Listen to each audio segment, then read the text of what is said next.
कुछ उम्मीद ही नहीं कर सकते हैं। जनता या हमारे देश के युवा क्या बात कर रहे हैं, सिर्फ यही तो कह रहे हैं कि भाई जो बार बार पेपर लीक हो रहा है इसकी जवाबदेही लीजिए।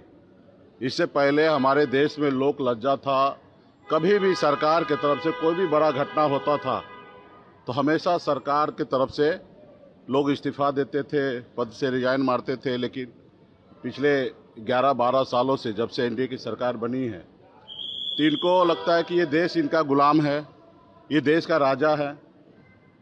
इनको सिर्फ समाज के बीच में लोगों का वोट चाहिए, इनके हक अधिकार की बात नहीं करेंगे। आखिर जवाबदेही तो लेना पड़ेगा ना।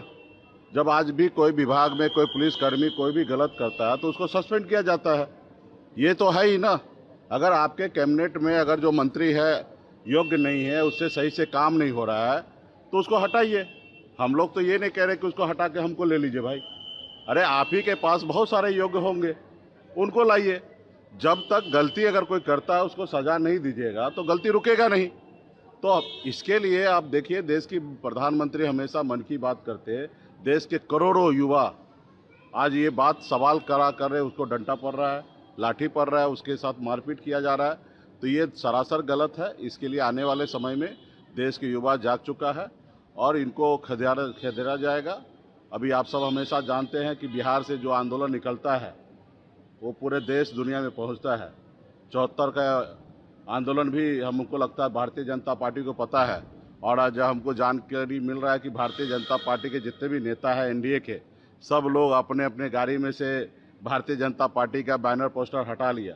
तो ये अच्छे दिन जो है ना, जो शुभ संकेत कह सकते हैं, वो दिखने लगा है। भारतीय जनता पार्टी का विदाई तय है। आने वाले समय में देश के जनता युवा जो है वो क्रांति आने वाले समय में लाएंगे। जंतर मंतर पर भी प्रदर्शन हो रहा है, भूख हड़ताल पर छात्र हैं, यहाँ तक कि बीजेपी के गाड़ियों को भी तोड़ा फोड़ा जा रहा है। सर, बीजेपी के विधायक को भी आज पीट दिया गया। नहीं, अगर सवाल का जवाब नहीं देंगे, अगर वो हिटलर के जैसे काम करेंगे, वो देश के युवा को कुछ नहीं समझेंगे तो युवा कुछ भी करेगा।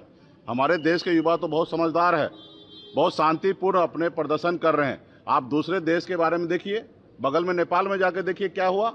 हम तो अभी भी देश के युवा से अपील करेंगे कि आप शांति बनाए रखिए और जरूरी पड़े सत्ता परिवर्तन हम लोग करेंगे, उसमें आप लोग सहयोग कीजिए। और ये देश आपका है, देश की संपत्ति आपका है, इसके साथ आप बने रहिए। लेकिन हाँ, इसको सबक सिखाना जरूरी है। ये तानाशाह हो गया, बेलगाम घोड़ा हो चुका है। इनको जनता आने वाले समय में खदेड़ने का काम करेंगे। और रहा कि देश का शक्ति है हमारा युवा, उन्हीं का देश है, तो आने वाले समय में ऐसे सरकार को हम लोग उखाड़ फेंकेंगे। राहुल गांधी को भी कल कह रहे थे कि संसद में बात करने में रुचि नहीं रखते। नहीं, तो ये सब तो आप देख रहे हैं ना, आज से थोड़े हो रहा है। ये देश में 80 करोड़ लोगों को 5 किलो चावल पे ला दिया है। देश के लोगों को 5 किलो चावल का पाठ पढ़ा के यही देश का विकास है। देश के नौजवान रोड पे भटक रहा है। जब सरकार में आने से पहले था, देश के युवा को हर साल 2 करोड़ नौकरी देने की वादा किया था। आज पिछले 12 सालों में ये 22 करोड़ नौकरी छोड़िए, 22 लाख नौकरी इन्होंने नहीं दिया। जहां तक हर चीज़ को प्राइवेट करने में अडानी अंबानी में लगे हुए हैं, तो हर तरह से ये सरकार फेलियर है। और जहां पे देखिए बल प्रयोग करते हैं, ईडी सीबीआई का इस्तेमाल करके सरकार बनाते। बिहार में ही आपने देखा कि 10,000 रुपया बांट कर हमारे माता बहन को देकर 2 लाख रुपया और देने का प्रॉमिस पे वो सरकार बना लिए। आपने बंगाल में देखा 27 लाख वोट काट कर और 2.25-3 लाख सेना को उतार कर वहाँ पे जबरदस्ती सरकार बनाए। तो ये सरकार काम करके काम करे, सब वोट लेना। देश में तो यही है ना, बाबा साहब ने वोट का अधिकार जनता को दिया है। जनता जो है वो मालिक है। ये चुनाव नेता के लिए नहीं है, जनता के लिए होता है कि अगर नेता सही काम ना करे तो 5 साल में उसको लात मार के बाहर निकाल देना चाहिए। ये हमेशा जनता के पास वो पावर होता है। लेकिन ये क्या कर रहे हैं, फर्जीवाड़ा तरीके से पैसे बांटकर अलग अलग तरीके से एजेंसी से को दिखा के डरा धमका के सरकार बनाते। अब समय आ गया इसको खाड़ फेंकने का। अरविंद केजरीवाल ने